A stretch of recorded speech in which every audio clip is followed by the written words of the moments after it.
Hello everyone, हमारी इस questionnaire की सीरीज में हम पहुंचे हैं इलस्ट्रेशन नंबर 11 पे। Mister A purchase a residential house property for self occupation at the cost of 45 lakh on 1st April 2070, in respect of which he took a housing loan of rupees 35 lakh from Bank of India at the rate 11% per annum. On the same date, the loan was sanctioned on 28th of March 2017. Compute the eligible deduction in respect of interest on housing loan for the assessment year 2021 under the provision of the Income Tax Act 1961. Assuming that the entire loan was outstanding on 31st March 2020 and he does not own any other house property. Sir एक section की अगर हम बात करें तो अगर आप यहाँ पे देखें तो ये लोन हमारा किस प्रीवियस ईयर का पड़ रहा है सर ये लोन तो हमारा प्रीवियस 16-17 में आ रहा है। 28 मार्च 2070 को सेक्शन हुआ तो प्रीवियस ईयर सर 16-17 का लोन है और इसके रिस्पेक्ट में फॉर द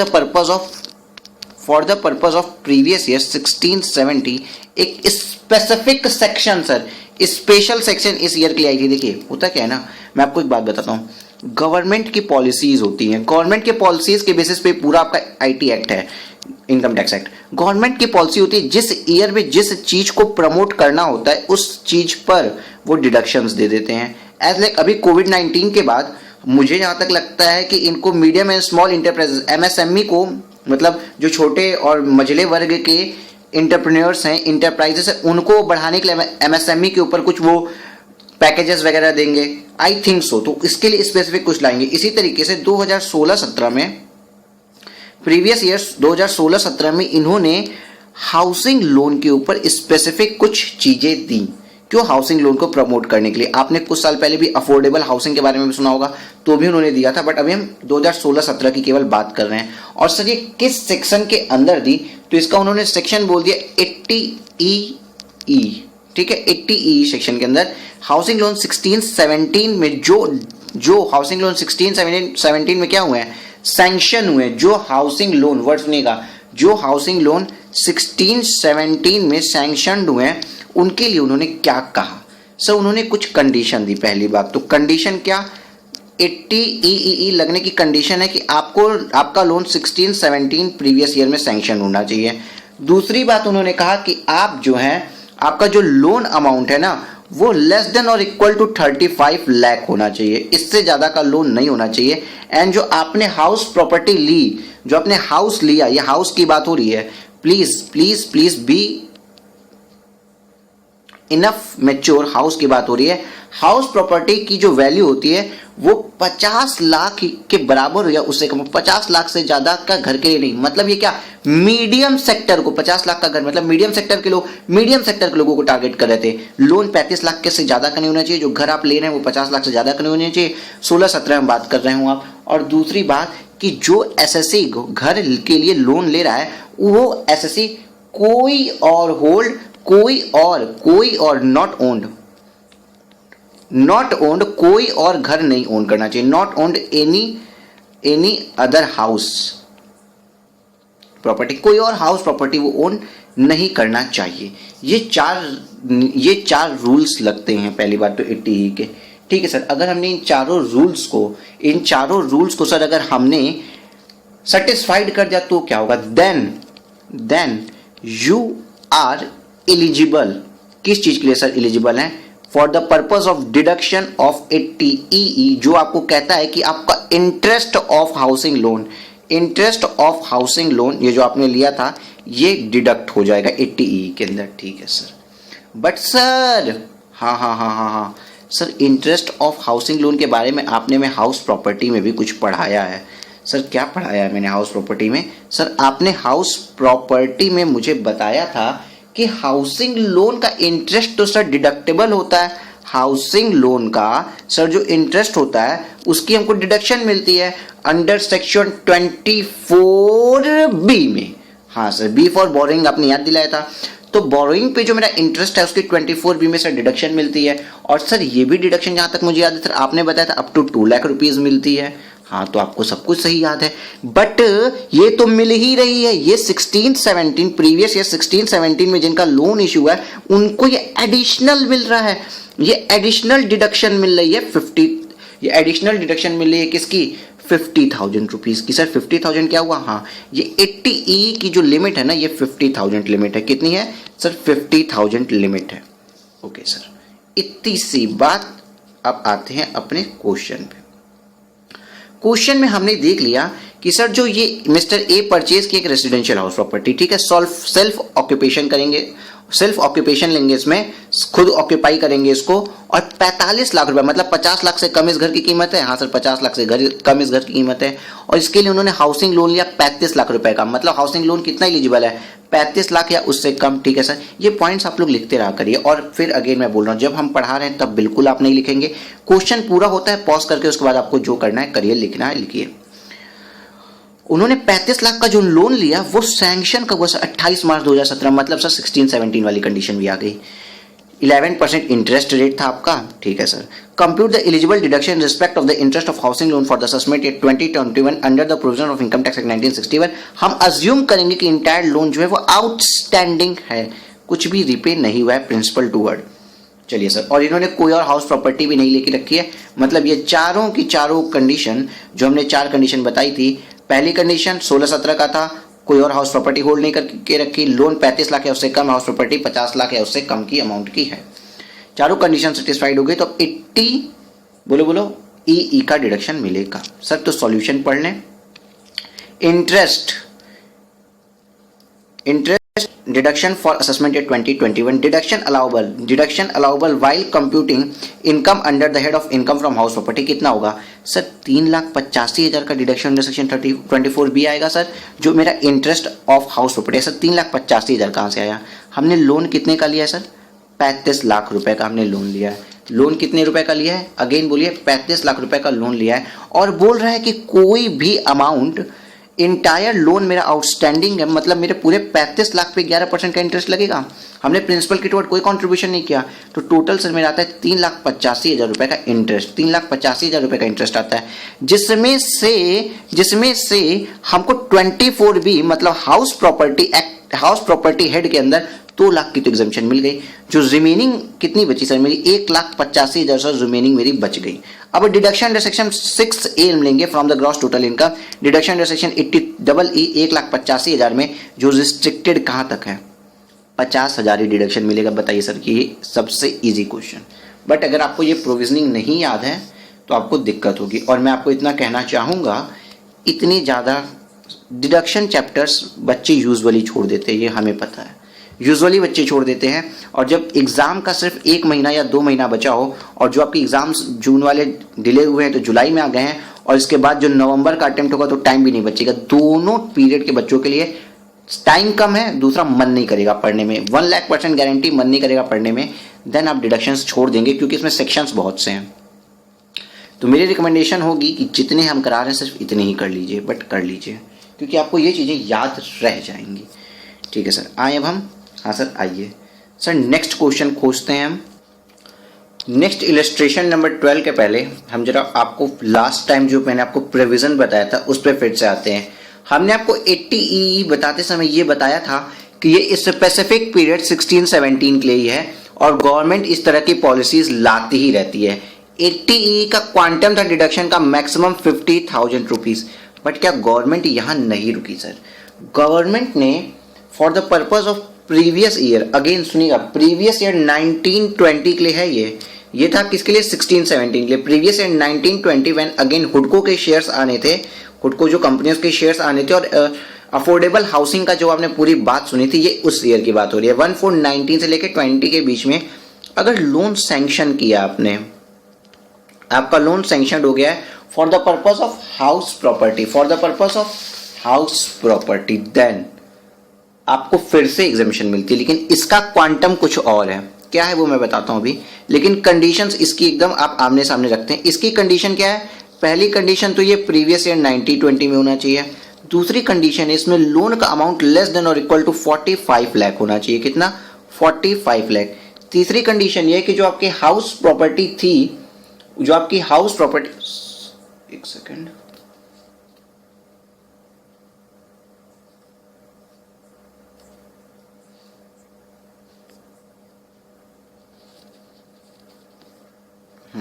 अब सही आ गया। ये जो आपकी हाउस प्रॉपर्टी थी इसकी, अरे एक सेकंड, यहां पे जो है ये हाउस प्रॉपर्टी थी, इसका जो एसडीवी है stamp duty value less than होना चाहिए और इक्वल टू होना चाहिए 45 लाख के। स्टैंप ड्यूटी वैल्यू उस हाउस की लेस देन और इक्वल टू 45 लाख होना चाहिए। लोन के अमाउंट की रिस्ट्रिक्शन नहीं है, मतलब आप लोन पूरा 45 लाख का भी ले सकते हैं।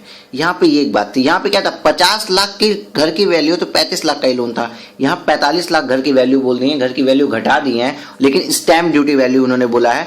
स्टैंप ड्यूटी वैल्यू हमेशा याद रखें, स्टैंप ड्यूटी वैल्यू बोला और लोन के अमाउंट की रिस्ट्रिक्शन नहीं डाली है, ठीक है। और सर ये किसको मिलेगा जिसको 80EE की डिडक्शन नहीं मिली हो सर, बट 80EE की सर डिडक्शन तो 16-17 वाले को मिली थी।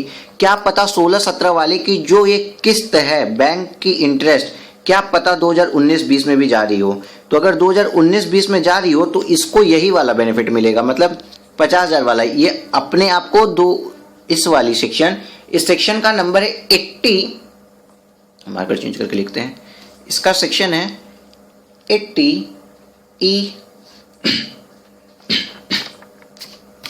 इसका सेक्शन है 80EEA, ठीक है।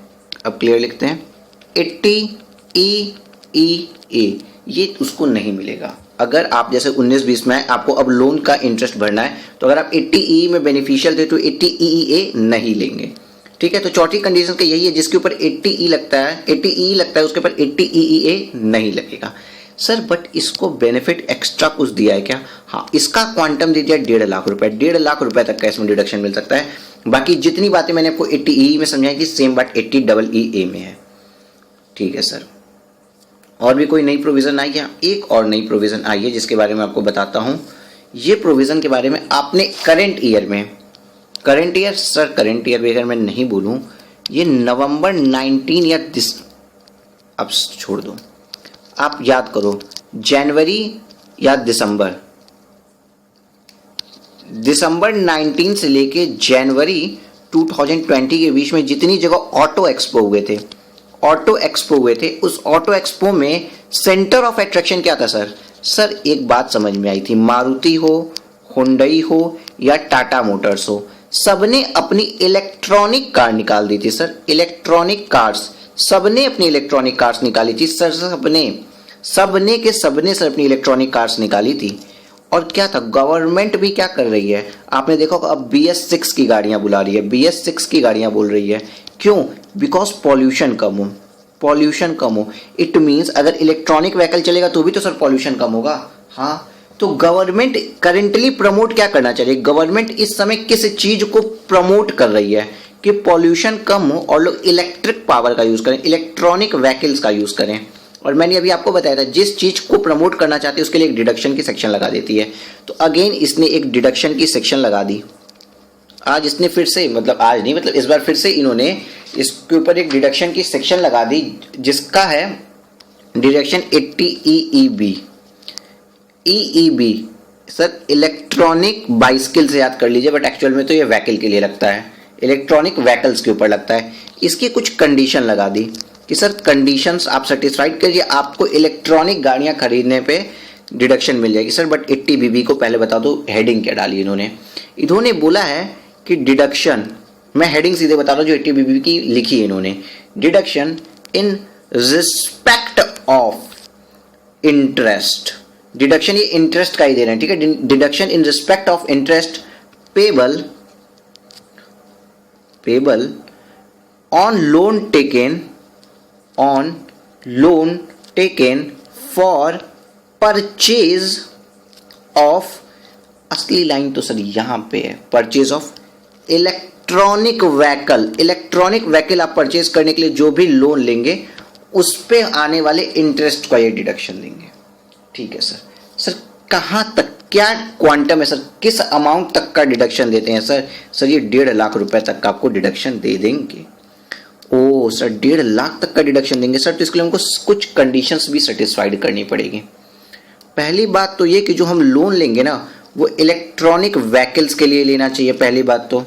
हाँ सर ये बात तो पता है। असेसी जो होगा वो इंडिविजुअल ही होना चाहिए, कोई कॉरपोरेट नहीं ले रही, यहाँ पे इंडिविजुअल ही एसएससी होना चाहिए। ठीक है सर। तीसरी बात, आप लोन किसी सलीम भाई या सुलेमान भाई से ना लें, लोन आप फाइनेंशियल इंस्टीट्यूशन से ही लेंगे, या फिर बैंक्स, या फिर कुछ स्पेसिफाइड एनबीएफसीज। तो अगर आपके क्वेश्चन में एनबीएफसी आएगा तो बताएगा वो स्पेसिफाइड है कि नहीं। Rule number 1, rule number 2, rule number 3। Condition number 4 क्या है, आपका जो लोन है वो सैंक्शन, देखिए इस वर्ड पे बहुत ज़्यादा ध्यान रखिएगा, सैंक्शनड कब हो, सैंक्शनड होना चाहिए बिटवीन 1/4/2019 से लेके 31 मार्च 2023 तक, मतलब बहुत लंबा टाइम दिया। 1/4/2019 के बाद से बस आप इतना याद रखिए, क्योंकि अभी ये डेट आई नहीं है, तो आपको इतना याद रखना है 1/4/2019 के बाद अगर आपका लोन सैंक्शनड हुआ है तो आपको मिल जाएगा deduction under section 80EEB for the rupees of 1.5 lakh for interest on electronic vehicle. ठीक है, बट सर ये जो मैंने सैंक्शनड बोला है ना, आपसे क्वेश्चन में कई जगह अगर डिसबर्समेंट वर्ड यूज करता है तो आपको कंफ्यूज नहीं होना है। आप डिसबर्समेंट की डेट नहीं लेते हैं, डिसबर्समेंट मतलब जिस दिन आपको लोन का पैसा आपके अकाउंट में क्रेडिट हुआ वो डेट नहीं लेते हैं, आप सैंक्शन की ही डेट लेते हैं। सर ऐसा होता है बैंक्स के साथ कि आप लोन के लिए अप्लाई किए 1 मार्च को, जाके आपकी फाइल प्रोसेस में जाते जाते 9 मार्च तक टेबल पे पहुंची, आपने रिश्वत दी या फिर किसी भी तरीके से ब्रांच मैनेजर को खुश किया, ब्रांच मैनेजर को एग्री किया, ठीक है, तो आपको 12 मार्च को ये सैंक्शन कर रहा है लोन। लेकिन कोई बड़ी बात नहीं है कि इसका डिसबर्समेंट, मतलब लोन अगर ये 12 लाख रुपए का था तो आपके अकाउंट में आने में 18 मार्च हो जाए। सैंक्शन के बाद टाइम लग सकता है, लेकिन जनरली 18 मार्च नहीं लगता। 12 के बाद मान लो सैटरडे पड़ गया, संडे पड़ गया, तो 14 मार्च 15 मार्च तक आ जाता है। ये प्रैक्टिकल लाइफ में होता है। तो हमें सिर्फ और सिर्फ सैंक्शन की डेट देखनी है, डिसबर्समेंट की डेट नहीं देखनी है। ठीक है, ठीक है सर। क्वेश्चन नंबर 12 पे अब हम आ जाते हैं। मुझे ये जरूर मैसेज करके बताइएगा, व्हाट्सएप नंबर प्लीज मेरा सेव करिए आप लोग, ये जरूर व्हाट्सएप करके बताइएगा कि कैसी लग रही है आपको क्लासेस हमारी। The following are the particulars relating to Mr. A, Mr. B, Mr. C and Mr. D salaried individual for the assessment year 2021। Mr. A, Mr. B, Mr. C, Mr. D salaried individual है, और हमें क्या करना है एक बार ये भी check कर लेते हैं। Compute the amount of deduction if any allowable under the provision of the Income Tax Act 1961 for the assessment year 2021 in the hands of Mr. A, Mr. B, Mr. C, Mr. D। Assume that there has been no principal repayment during previous year 1920। कोई principal repayment नहीं है, इस चीज को assume करिए। Okay sir, आइए बात करते हैं मिस्टर ए के बारे में। कोई प्रिंसिपल रीपेमेंट नहीं है, इस बात को याद रखिएगा। मतलब मैंने इसके पहले वाले क्वेश्चन आपको बताया था कि पूरे के पूरे लोन के अमाउंट पे हमें पूरा टोटल जितने अमाउंट का लोन होगा उस टोटल अमाउंट के ऊपर हमको इंटरेस्ट कैलकुलेट करना है। चलिए, अमाउंट ऑफ लोन 43 लाख रुपए, 1/4/2019 को सैंक्शन डेट है। मतलब क्या sanction date sir previous year 19-20 में है? हाँ, प्रीवियस 19-20 में, मतलब सर 80 EEA लग जाएगा। हाँ, लग जाएगा, क्योंकि यहाँ पे 45 लाख रुपए से कम होनी चाहिए स्टैम्प ड्यूटी वैल्यू घर की। अमाउंट ऑफ लोन कितना भी ले लो कोई दिक्कत नहीं, 43 लाख रुपए हम ले लिए हैं। डेट ऑफ डिसबर्समेंट कंफ्यूज करने के लिए देता है, सिर्फ और सिर्फ आपसे गलतियां कराने के लिए देता है, और कोई काम डेट ऑफ डिसबर्समेंट का पूरे क्वेश्चन में नहीं होता है, ये सिर्फ आपसे गलती करवाने के लिए आपको देता है। ठीक है। पर्पज ऑफ लोन था for acquisition of residential house property for self occupation. Sir पहली कंडीशन सेटिस्फाइड हो गई, सेल्फ ऑक्यूपेशन के लिए आप ले रहे हो। Stamp duty value of house property sir 45 lakh, मैंने क्या बोला था, या तो 45 लाख हो या उससे कम हो। तो 45 लाख SDV है, और लोन कितने का लिया सर? 43 लाख रुपए का लिया है। तो सर आपकी इंटरेस्ट कितनी बनेगी? चलिए, 43 लाख रुपए का आपने जो लोन लिया है उसका 9% सर यहाँ से आया। 43 लाख के लोन का 9% जो आया उस पे 43 का 9%, बट मंथ 1/4/2019, मतलब पूरे 12 महीने का ब्याज हम देखते हैं कितना लगेगा। ठीक है, गलत, अगेन गलत, 12 महीने का ब्याज यहां नहीं देखेंगे। अब आई जिस लाइन को मैंने कटवाया उसकी बारी। अब इस लाइन की रेलेवेंस आ गई, जब आपको सर्टेन करना था तब मतलब नहीं था इस लाइन से, अब इस लाइन की वैल्यू आ गई। सर इस लाइन को कटवाया क्यों था? यहाँ पे आपको, अच्छा सर सैंक्शन की डेट और डिसबर्समेंट की डेट में परेशान इस जगह पे करते हैं। देखिए, लोन 30/3/2019 को है, सैंक्शन 1/5/2019 को है, ईयर बदल गया ना, प्रीवियस ईयर 1920 यहाँ बदल गया ना, तो आप क्या करेंगे, देखेंगे यार ये 1920 में मिला है तो आप यहाँ पे इसको बेनिफिट दे देंगे, बल्कि बेनिफिट नहीं मिलना चाहिए, क्योंकि लोन सैंक्शन तो प्रीवियस ईयर 19-20 के पहले हुआ है, 30/3/2019 मतलब प्रीवियस 18-19 में हुआ है, इसलिए ये डिसबर्समेंट की जो आपको देते हैं डाटा, ये बेवकूफ़ बनाने के लिए दे देते हैं। बट अब जब एक बार आपने सर्टेन कर लिया कि इनको बेनिफिट मिलेगा कि नहीं मिलेगा, अब इसका यूज है, मतलब आपके अकाउंट में पैसा अगर 1 मई 2019 को आया है तो साल भर की आपके पास 12 मंथ का नहीं 11 मंथ का ही ब्याज लगेगा। 2019-20 में आपके ऊपर केवल 11 महीने का ब्याज लगेगा, इसलिए इसकी कीमत आ गई है। तो 43 लाख का 9% ब्याज अगर आप इंटू 11 डिवाइड बाई 12 अगर करते हैं तो आपके ऊपर 3,54,750 रुपए का इंटरेस्ट बनता है। 3,54,750 के इंटरेस्ट में सर 24B जो हाउस प्रॉपर्टी में 2 लाख वहां डिडक्ट हो जाएगा और 1,50,000 मेरा 80 EEA में जाएगा। ठीक है सर, देखते हैं क्या हुआ है। देखिए मिस्टर ए की कंडीशन आ गई, deduction allowable while computing the income in the head of income from house property. Deduction 24B में कितना गया सर, हाउस प्रॉपर्टी में बहुत अच्छे से बताया हुआ है, 2 लाख रुपए तक जाता है। और यहाँ पे 3,54,750 कैसे है, 43 लाख का 9% into 11 divide by 12। Deduction under chapter 6A gross total income deduction 80 EEA कितना जाएगा सर, 1,54,750 जाना चाहिए, कहाँ से, इतने में से टोटल इंटरेस्ट में से 2 लाख चला गया 24B में, तो 1,54,750 बेटा, बट वो भी रिस्ट्रिक्टेड है, 1.5 लाख तक ही जाएगा। उसके बाद हम आते हैं क्वेश्चन नंबर 2 पे। 45 लाख रुपए का घर लिए डिपॉजिट फ्रॉम टेकिंग NBFC से लिए हैं, कोई बात नहीं, 1/4/2019 का, ठीक है सर, ये भी ठीक है, प्रीवियस ईयर 19-20 में है। Acquisition for residential house property के लिए लिए हमने, सेल्फ ऑक्यूपेशन के लिए लेंगे, ये भी कंडीशन सेटिस्फाइड हो गई sir. Stamp duty value 48 lakh, okay नहीं okay, stamp duty value 45 lakh से एक्सीड करके कोई बेनिफिट इनको कहीं पे भी नहीं मिलेगा, इनको कहीं कोई बेनिफिट नहीं मिलेगा। तो डिडक्शन में अगर हम देखें तो interest for deduction for assessment 2021 while deducting allowable while computing the income under the head of income from house property, क्या आया, डिडक्शन अंडर सेक्शन 24B कितना आया, 3,71,250 कैसे आया, 45 लाख रुपए का लोन लिया 9% की दर से 11 महीनों के लिए, तो 2 लाख रुपए तो आपको हाउस प्रॉपर्टी में डिडक्शन मिल गया। बट ये डिडक्शन 80 EEA में कुछ नहीं मिलेगा, क्योंकि लोन भले आप NBFC से लिए हैं, फ्रॉम NBFC से लिए, लोन भले आप फ्रॉम NBFC से लिए, बोलो फिर से, फ्रॉम NBFC से लिए, बट यहाँ पे NBFCs नहीं थी, यहाँ पे NBFCs नहीं थी, यहाँ पे सिर्फ और सिर्फ आपको अगर मैं एक चीज दिखाऊं,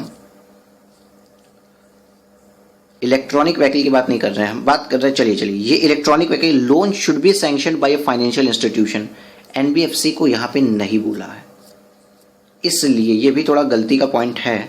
loan taken from not permissible में मैं तो कहूँगा बल्कि आप ये लाइन मत लिखिए, क्योंकि फिर इलेक्ट्रॉनिक व्हीकल में आपको कंफ्यूजन हो सकती है। स्टैम्प ड्यूटी वैल्यू एक्सीड कर गया 45 लाख रुपए और deduction EEA would not be permissible due to either violation of listed above, दोनों कंडीशन में। मिस्टर सी के लिए बात करें हम, हाँ सर मिस्टर सी के लिए भी बात कर लो। मिस्टर सी कहाँ है, मिस्टर सी ने 20 लाख रुपए लोन लिए हैं, डिपॉजिट टेकिंग NBFC, व्हीकल्स के लिए चलता है सर, ये इलेक्ट्रॉनिक व्हीकल होगा चलेगा, लेकिन अगर घर होगा तो नहीं चलेगा। Purpose of electronic vehicle for personal use के लिए व्हीकल लेना था, ठीक है, और इलेक्ट्रॉनिक व्हीकल सर अब ये चल जाएगा, NBFC से लियो तो भी अलाउड है। 1/4/2019 सर 19-20 में लिया है, कोई बात नहीं, 11 महीने के लिए सर इंटरेस्ट लगेगा, क्योंकि 1 मई को पैसा मिला है। 22 लाख व्हीकल थी, तो सर व्हीकल की कीमत जितने भी, हमने 20 लाख का लोन लिया है, 20 लाख का 10% देखेंगे इंटू 11 महीने के लिए कितना इंटरेस्ट आता है, और जितना भी आएगा हमको रिस्ट्रिक्शन है 1,50,000 रुपए से ऊपर का हम डिडक्शन नहीं ले सकते हैं। आइए डिडक्शन क्या आएगा, under section 80 EB for interest payable on the loan for purchase of electronic vehicle, 20 lakh का 10% इंटू 11/12 1,83,333 आ रहा है, बट 1,50,000 से ऊपर की डिडक्शन नहीं मिल सकती, इसलिए 1,50,000 की डिडक्शन मिल गई है। और चौथा मैंने पहले ही बता दिया था कि इन्होंने परचेज इलेक्ट्रॉनिक व्हीकल के लिए एक लोन लिया है, वो प्रीवियस ईयर कौन सा आ गया, 18-19 में लोन सैंक्शन हुआ है। सैंक्शन भले डिसबर्समेंट 19-20 में हुआ, इससे मतलब नहीं होता, सैंक्शन हम लेते हैं, हम लोन का सैंक्शन डेट लेते हैं। यहाँ पे मैंने सैंक्शन कहीं लिखा होगा, आई थिंक मैंने यहाँ पे सैंक्शन लिखा होगा, हाँ देखिए मैंने सैंक्शन पे बार बार आपको बताया था और डिसबर्समेंट के पे काटा लगाया था। तो सैंक्शन की डेट को हम देखते हैं, सैंक्शन जो हुआ 18-19 में हुआ और मेरा ये एग्जेम्पशन 19-20 से मिलता है, इसलिए यहाँ पे कोई भी अमाउंट एग्जेम्प्ट नहीं होगा, कुछ भी डिडक्शन नहीं मिलेगी। आइए देखते हैं क्या बोला इन्होंने। डिडक्शन चैप्टर 6A में deduction 80 EEB is not permissible since loan was not sanctioned in previous year 19-20, यहाँ पे कोई डिडक्शन आपको नहीं मिलेगी। Okay, yes sir. Next question पे जब हम आ रहे हैं, देन क्वेश्चन नंबर 13 को देखते हैं। क्वेश्चन 13 बोल क्या रहा है, पहले ये लिखते हैं, compute the total income of mister Shiva for the assessment year 2021। ठीक है, शिवा की टोटल इनकम बतानी है। क्वेश्चन 13, मिस्टर शिवा 58 ईयर्स के हैं भाई साहब, ये has gross total income of 7,75,000 comprising the income from salary and house property. He had made the following payments and investments. Premium paid to insurer of the life of her major daughter, policy taken on 1/4/2017, issued value 1,80,000 minus 20,000। Sir major हो या minor, उससे कोई मतलब नहीं होता है। अगर हमने स्पाउस विद चिल्ड्रन था, ठीक है, चिल्ड्रन में कहीं मेजर माइनर की बात नहीं लिखी थी ना, और पॉलिसी आप 1/4/2017 मतलब 1/4/12 के बाद ले रहे हैं 10% वाली बात, 80C में सर ये जाएगा, और 10% मतलब 18,000 ये सर अलाउड होगा 80C में। चलिए, medical insurance premium of self 12,000 plus 14,000 26,000 होता है, बट सर अलाउड सिर्फ और सिर्फ इसकी लिमिट है 25,000 रुपये तक ये अलाउड होगा ये, और ये आ गया 80D में आपके। Donation by a public charitable institution registered under 80G को एक बार छोड़ते हैं। Life pension LIC pension fund, sir pension fund के लिए मैंने क्या बताया था, इंश्योरेंस या other insurance company and all that, पूरी बात जो बताई गई थी सर 80CC में आ गया, 80CCC में आया, और ये चला गया 60,000 के लिए, 60,000 का सर इसको मिल गया डिडक्शन। ओके, हाँ सर हमें यहाँ पे समझ में आ गया। अब बात करते हैं डोनेशन ऑफ, ये भी एक बार छोड़िए, डोनेशन जवाहरलाल नेहरू भी donation approved. Oh sir, deposit in PPF public provident fund 80C again 1 lakh. अब सर जब इसको कैलकुलेट कर रहे हैं, अब मैंने जितनी भी फिगर्स छोड़ी वो 80G के, जिसको हम 2 मिनट बाद देखेंगे। आइए, कंपुटेशन ऑफ टोटल इनकम जब कैलकुलेट कर रहे होते हैं तो टोटल इनकम तो 7,75,000 रुपये ये गिवन है हमको, ये चीज़ तो हमको गिवन है, इसके ऊपर दिमाग ही नहीं लगाना। बट अगर हम डिडक्शन अंडर 80G देखें तो PPF में 1 लाख रुपये और लाइफ इंश्योरेंस का 18,000 रुपये, टोटल 1,18,000 आ रहा है। 80CCC सर 60,000 आ रहा है, हमने यहाँ पे सब कैलकुलेट किया, 80CCC भी 60,000 आ रहा है, तो ये 1 लाख रुपये, 1 जीरो सर यहाँ छोड़ दियो आप, कहाँ पे 10,000 लिखे हो, चलो 1 जीरो और लगा लो, 1 लाख रुपये प्लस 18,000, 1,18,000 ये आ गया, प्लस 60,000 1,78,000। बट 80CCE ने बताया था कि 80C वो मैंने, आप ग्राफ याद करो जो मैंने डायग्राम पूरा बताया था कि इन तीनों में मिला के 80C 80CCC और 80C1 में इन तीनों को मिला के 1.5 लाख से ऊपर की डिडक्शन नहीं मिल सकती, इसलिए 80C में डिडक्शन 1.5 लाख रुपए की मिली। यहाँ पे 80D में 26,000 आ रहा है, बट 25,000 रुपए की मैक्सिमम डिडक्शन मिल सकती थी। ये दोनों समझ में आ गया ना। अब आपके लिए बात आती है sir deduction under section 80G क्या होगी। 80G मतलब समझ लीजिए आप डोनेशन पे ही बात करते हैं। 80G में कुछ स्लैब्स हैं। स्लैब्स मतलब सर देखिए 80G आप आइए अपनी बुक में देखिए, जब बात करता है deduction in respect of donations के बारे में, आप स्लैब्स जब डोनेट करते हैं ना तो 80G के अंदर डिडक्शन मिलती है। बट जो इसमें स्लैब्स हम उसको इस तरीके समझेंगे। एलिजिबल एसएससी कौन होगा सर, जो एसएससी पे करता है सम as donation of eligible fund institution or entitled to deduction subject to certain limitation from the gross total income। कुछ limitations भी यहाँ आती हैं।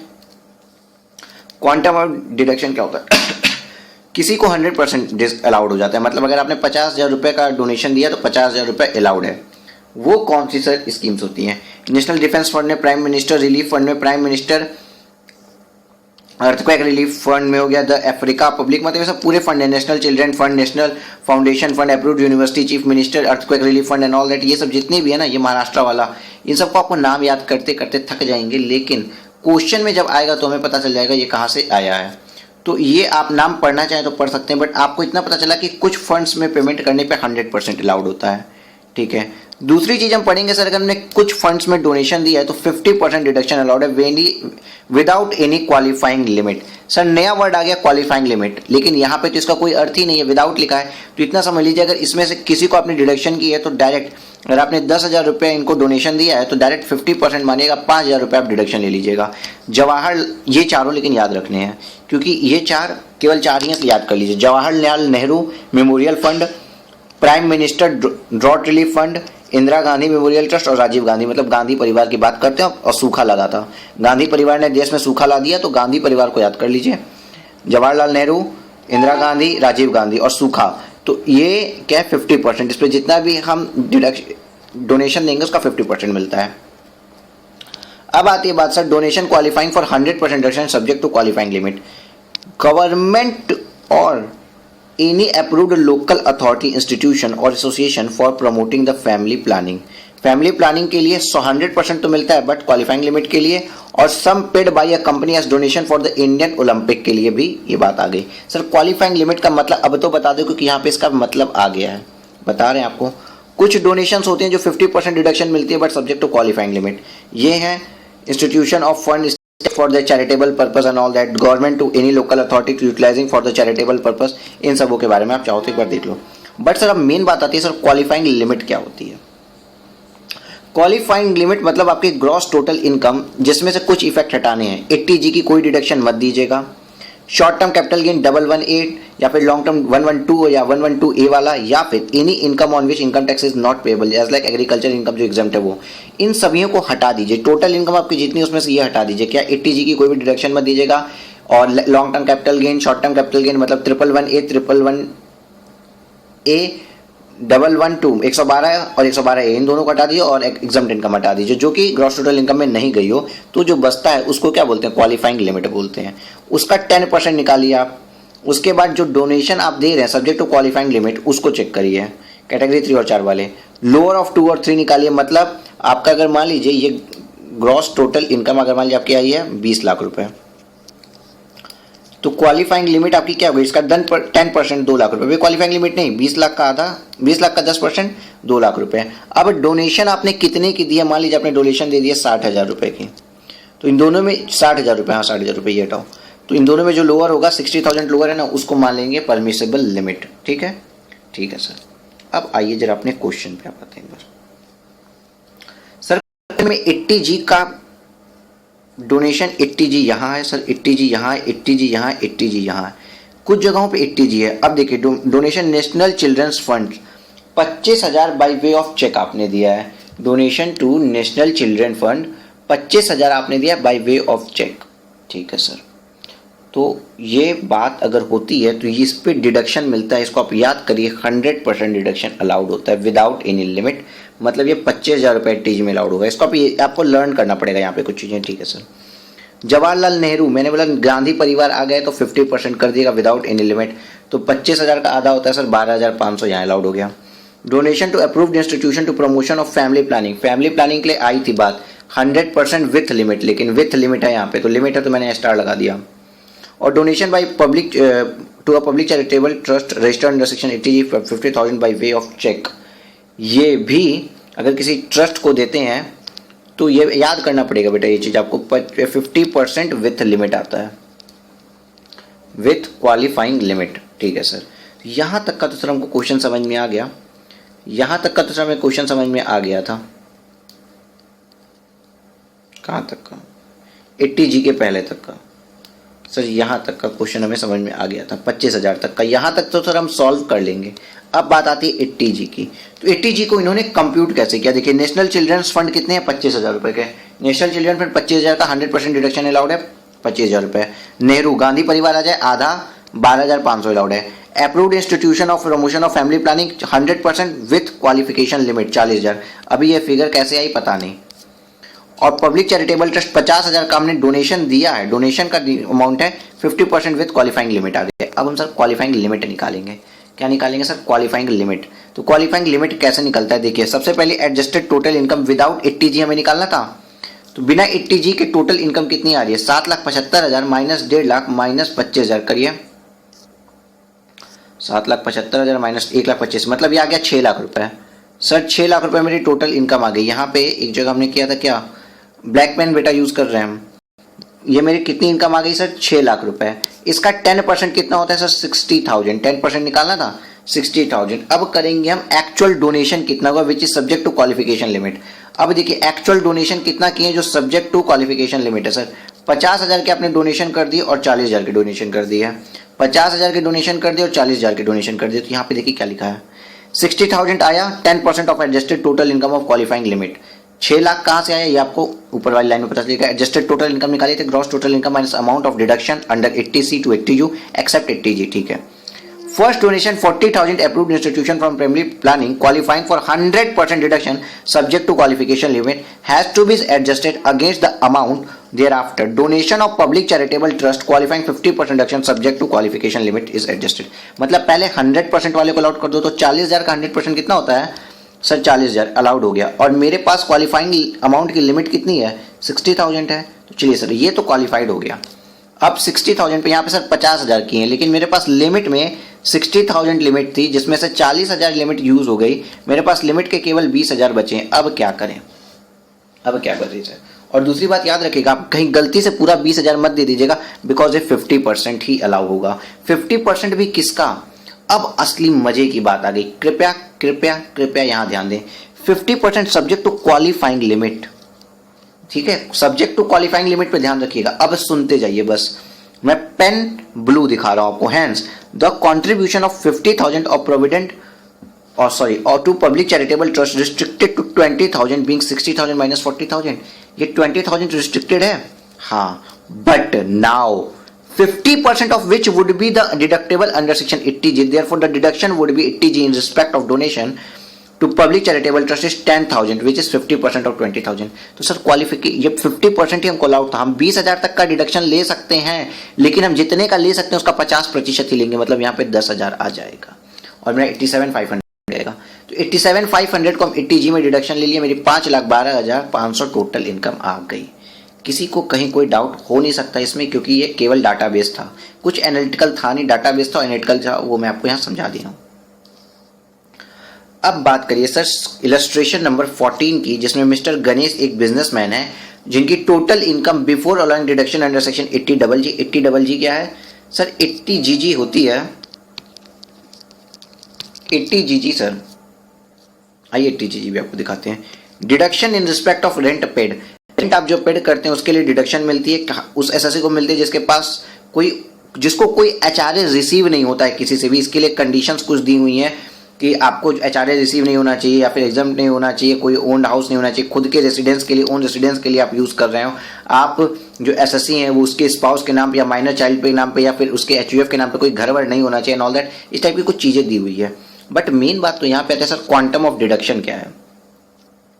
आइए अब समझते हैं इसको। क्या बोला कि असेसमेंट ईयर 20, देखो मिस्टर ए गणेश जो थे, हमको ये पता चला 80GG किसके लिए सर, रेंट के लिए। हमको रेंट पे जो हमने रेसिडेंशियल हाउस के लिए रेंट रह रहे हैं और हम खुद रहने के लिए रह रहे हैं, फॉर ओन रेसिडेंस के लिए जो हमने घर लिया है उसके रेंट पे हमको कुछ डिडक्शन दे रहा है, गवर्नमेंट ऑफ इंडिया कुछ डिडक्शन दे रहा है। क्या दे रहा है, गणेश जो बिजनेसमैन था इसकी total income before this deduction 4,60,000 रुपए थी।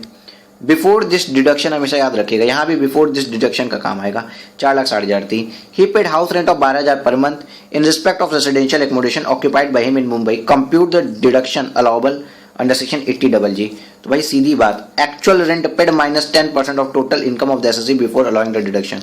इसमें 3 बातें बता दी है कि पहली बात तो ये कहते हैं, चलिए हम बताते हैं आपको। पहली बात उन्होंने सीधी कह दी कि जितनी आपकी इनकम है ना, सीधी सादी बात करा रहे हैं, जितनी आपकी इनकम है उसका 25% निकालो आप। पहली बात सीधी करते हैं, तो 4,60,000 का 25% आप निकालिए प्लीज। 4,60,000 का 25% आता है 1,15,000 रुपए, ठीक है। दूसरी बात ये कहते हैं, हम मानते हैं आपका 5,000 रुपये पर मंथ रेंट होगा, तो इंटू 12 के हिसाब से सर आ गया 60,000 रुपये। इन्होंने पहली बात ये कर दी। और तीसरी बात इन्होंने बोल दी कि जो एक्चुअल रेंट आपने पेड किया है ना उसको 10% लेस कर दो। एक्चुअल रेंट पेड जो आपने किया 1,44,000 किया, 12 महीने का 12,000 रुपए के हिसाब से, 12 महीने का 12,000 रुपए के हिसाब से 1,44,000 minus 10% of total income. Total income कितनी थी आपकी 4,60,000, इसका 10% कितना होता है 46,000 रुपये। तो यहाँ पे कितना आएगा 1,44,000 माइनस 46,000, 58,000 रुपये, 98,000 रुपये। तो इन्होंने सीधे बोला इन तीनों का जो लोअर होगा उसका डिडक्शन ले लो, इन तीनों का जो लोअर होगा उसका डिडक्शन मिलेगा 80GG में रेंट के लिए, मतलब यहाँ पे 60,000 का डिडक्शन मिलेगा, इसके बाहर कोई क्वेश्चन नहीं है। इस तरीके से हम अगर कहें, इन अदर वर्ड्स अगर हम कहें तो मैक्सिमम डिडक्शन 80GG में क्या हो सकता है 60,000 जो होगा, बाकी तो इससे कम ही होगा। हाँ सर, तो deduction level at least of 1, 2 and 3 60,000। इसके अलावा मतलब यार ये कुछ क्वेश्चन सब ऐसे दे दिया इन्होंने जिसके लिए कंसेप्ट कुछ नहीं है। जहां तक कंसेप्ट बता सकते थे हमने आपको बताया। अब देखिए ये जो पीजीबीपी में, इसके बारे में हमने बहुत बार पढ़ा है, इलेक्टोरल ट्रस्ट मुझे दिख गया इसलिए मैं बता देता हूँ आपको। Illustration number 15, during 1617 ABC limited and Indian company contribute a sum of ₹2 lakh on electoral trust. Electoral trust को जो आप देते हैं क्या होता है कि मानते हैं इसको, इनको डिडक्शन मिलती है क्योंकि आप इसको कैश फॉर्म में नहीं देते हैं, और ये बिजनेस का मेरा खर्चा नहीं होता, मतलब ये पीजीबीपी में खर्चा नहीं जाता है। रुको आपको पूरा पहले क्वेश्चन पढ़ा दूं। Incurred expenditure 20,000 on advertisement of in a brochure of political party, मतलब पॉलिटिकल पार्टी के ब्राउचर पर अगर आपने कुछ खर्चा किया तो इसको भी क्या माना जाता है, contribution to political party. Contribution to political party माना जाता है। पता है पहले इस खर्चे की लिमिट थी 5%, उसके बाद खर्चे की लिमिट की गई 7.5%। अब क्या है, खर्चा विदाउट लिमिट अलाउड है, कोई भी लिमिट नहीं लगती, विदाउट लिमिट अलाउड हो गया है। Okay sir. Is the company eligible for deduction in respect of such contribution expenditure, assuming that the contribution was made by check? Cheque से तभी होता है, कैश से होता नहीं होता है। So what is the quantum of deduction? पहली बात तो ये कि इनको पीजीबीपी में ये जो ऐसे मान लो 25,000 रुपए का जो ब्राउचर के लिए खर्चा किया ना एडवर्टाइजमेंट के लिए, उसको भी कंट्रीब्यूशन टू पॉलिटिकल पार्टी माना जाएगा। बट वो 2P&L में टू ब्राउचर के प्रिंटिंग के खर्चे में 2P&L में 25,000 नहीं जाएगा। पहली बात तो ये जान जाइए। पॉलिटिकल पार्टी के लिए किया गया कोई भी खर्चा बिजनेस का खर्चा नहीं माना जाता, इसलिए वहां नहीं जाता है। बट 80 GGB में ग्रॉस टोटल इनकम से डिडक्ट होता है, और ऐसा हमने कई बार पीजीबीपी में पढ़ा था। ठीक है सर, आइए सॉल्व कर लेते हैं। An Indian company is eligible for deduction under section 80 GGB in respect of any sum contributed by it in the previous year to any political party or an electoral trust.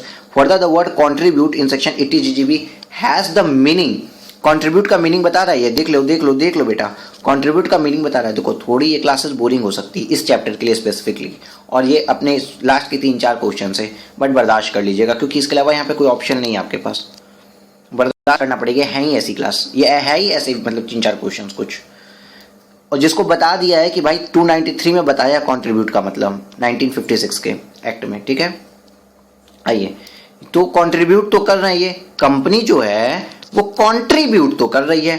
अब बात अलग हो गई, contribute कर रही है political party को, but वो बिजनेस का खर्चा नहीं है, और जो एडवर्टीजमेंट में जो खर्चा कर रही है ना ब्राउचर के लिए, उसको भी कंट्रीब्यूशन की मीनिंग में ले लिया। बट अब बोलेगा आपसे therefore ABC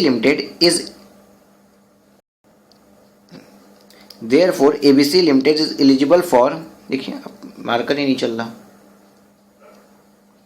Therefore, ABC Limited is eligible for deduction of ₹2,25,000 under the section 80 GGB। Sir 2,25,000 कैसे दरे, 2 लाख रुपया इलेक्टोरल ट्रस्ट वाला और 25,000 जो ब्राउचर के लिए हम किए थे 80 GGB में जाएगा। In respect of sum of ₹2 lakh contributed to electoral trust and 25,000 incurred on advertisement in brochure of a political party.